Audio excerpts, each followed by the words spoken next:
He's been called many things: a gaffe machine, a career politician, the underdog who outlasted them all.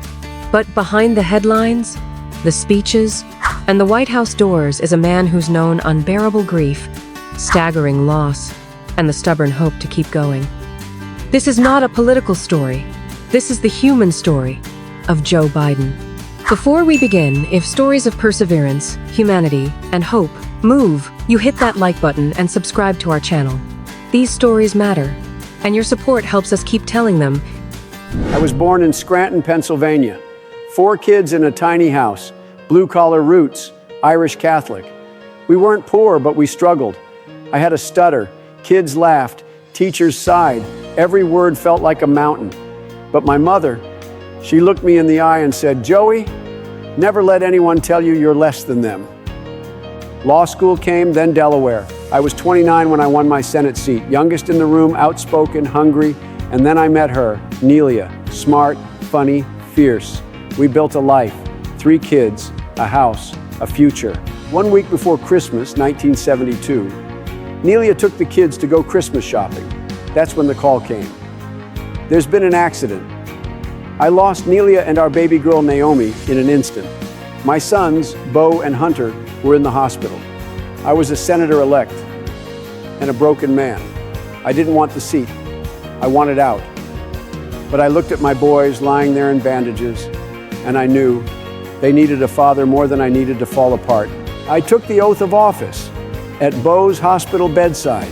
Every day for 36 years, I took the Amtrak back home, Washington to Wilmington, so I could tuck them in.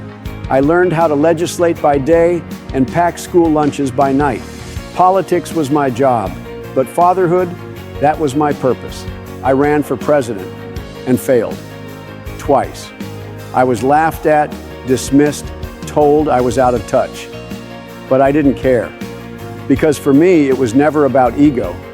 It was about the country I loved and proving I was still standing. Beau, he was everything I wanted to be.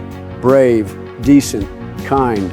I watched him serve in Iraq, then come home to fight a different battle, brain cancer. I held his hand when he took his last breath. And I begged God, take me instead. I didn't think I could do this anymore.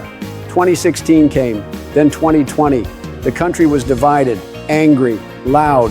People said, Joe's too old, too soft, too moderate. But I remembered the words Nelia once told me, just do what's right, even if it costs you. So I ran, not for power, but for the soul of a country I still believed in.